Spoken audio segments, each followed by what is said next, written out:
Orange Pod. Hello, Mr. Pottinger. Today we finished dividing to get mixed number quotients. Can you guys divide and get mixed number quotients? Yes. A mixed number is two different numbers squished into one. The first number is a what?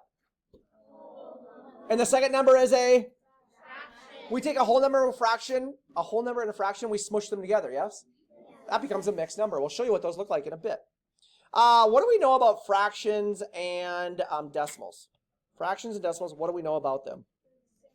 They're the same thing, they just look different and have a different name, right? But they literally are part of one whole. They are literally a number less than 1, and they are literally things that live between 0 and 1 on a number line. Yes? Yes. And what do we need to know how to do?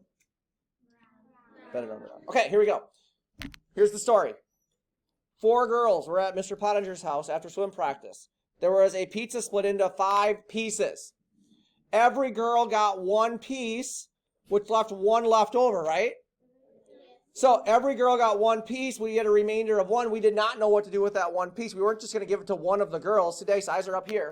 So what we did is we took that 1 piece of pizza and we split it between all 4 girls. So every girl got their 1 piece and 1 part of the last piece that was split into fourths, yes? Yes? Yes. So every girl got 1 1/4 pieces of pizza, right? Yes. My remainder, when I'm writing a mixed number, by the way, here's our mixed number, right? Whole number squished together with a fraction. My remainder becomes what part of the fraction? Hello? The top.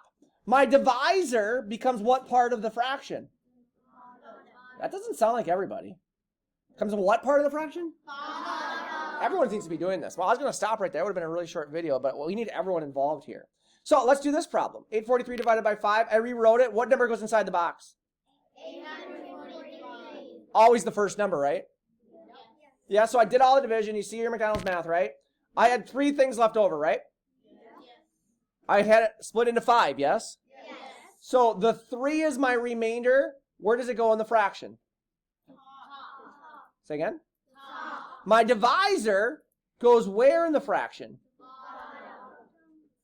That's all I taught you. That's literally the only new thing I taught you is where to put the remainder and where to put the divisor. Are we good?